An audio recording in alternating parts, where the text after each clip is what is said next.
Kemudian juga Nabi Muhammad lahir dengan irhasat lah, artinya irhasat itu keistimewaan sebelum jadi nabi lah gitu. Itu kan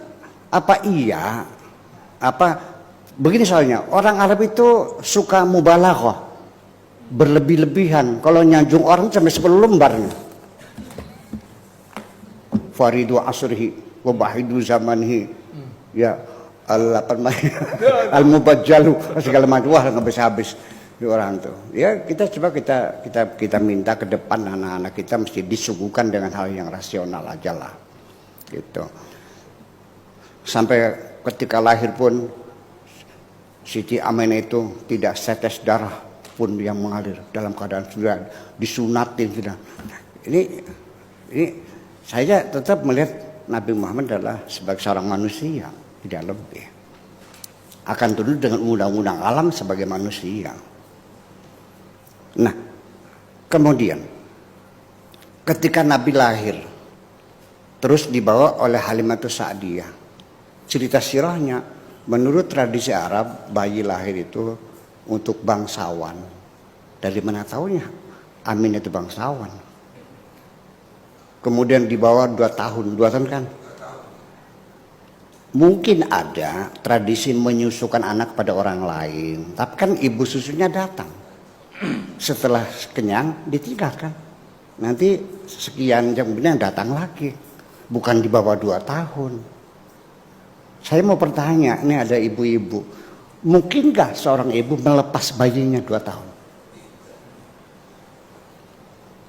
Ini kita pertanyakan dulu sebetulnya. Kita pakai logika bicaranya ini persoalannya. Jangan jangan bilang pokoknya ya. Kalau pokoknya nggak usah debat lagi. Iya, ibu ada.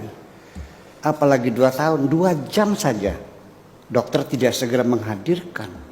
Sudah panik ibunya itu. Bisa dilempar pakai aspak dokter itu. Dok, mana bayi saya ntar boleh dimandi? Kok lama banget sih? Bayang, ini 2 tahun. Ada apa? Dari something wrong. Ada sesuatu. Sejujur aja, tidak disukai. Ya, betul. Setelah meninggal, ikut sama siapa? Kakeknya meninggal. Pamannya. Disuruh menggembala kambing kan. Sirah Nabawi hanya Nabi Muhammad dilatih untuk memimpin kambing sebelum beliau memimpin manusia. Urusannya apa untuk manusia? Ada lagi alasannya karena Nabi Muhammad ingin mandiri, tidak ingin menyusahkan pamannya karena pamannya miskin. Mana mungkin pemimpin miskin? Jokowi miskin enggak? Pak SBY miskin enggak? Enggak mungkin dong. Yang tanda tangan di jungkul pennya bisa mencarikan uang kok. Dia kan kepala suku Quraisy. Ya, di ada Sidana, ada Diroya, ada Rifada segala macam, semua lembaga. Itu kan tempat wisata spiritual, menghasilkan uang. Jadi artinya beginilah.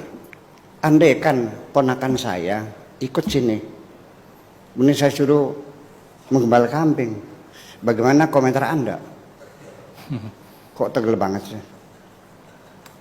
Jadi artinya semua cerita tentang Nabi disambut malaikat berbaris, pohon-pohon bersujud, ya cahaya alam bercahaya, itu karya sastra sesungguhnya, bukan realita. Nabi itu penuh penderitaan kok. Ya. Jadi kalau ingin mengungkap faktor psikologis Kanjeng Nabi itu lebih jelas dalam Al-Quran kok daripada hadis-hadis itu sendiri. Yuk kita dengarkan wadduha walaili idza saja. Dari mulai pagi buta sampai larut malam dalam keadaan galau. Ya kan, sehari dia menghadapi kegalauan hidup ini. Ma wadda'aka rabbuka. Tuhanmu tidak meninggalkan kamu kok. Wa maqala dan juga tidak marah sama kamu. Ma wada'aka rabbuka wa maqala. Walal akhiratu khairul laka minal ula. Berakit-rakit ke hulu, berenang-renang ke tepian, bersakit-sakit dahulu, bersenang-senang kemudian. Itu maknanya walal akhiratu khairul laka minal ula. Percayalah wala sawfa yu'tika rabbuka fatarda. Nanti bakal dikasih kamu dan kamu pasti senang. Alam yajidka yatiman. Bukan engkau anak yatim. Fa'awa, Allah yang melindungi kamu. Wa wajadaka dhalan, kamu kebingungan mencari jalan kehidupan, bukan tersesat ya. Fahada, Allah yang menunjukkannya. Wa wajadaka ailan, kamu melarat, minta makan sama orang lain. Ailah itu kan yang kita santun. Fa'akhna kalian. Nah, fa'amal yatim fala takar wa masail fala tanhar. Pesan yang sangat diistimewakan adalah menyantuni anak yatim. Kenapa? Karena dia yang mengalaminya, penderitaan anak yatim yang nggak ada yang sayang.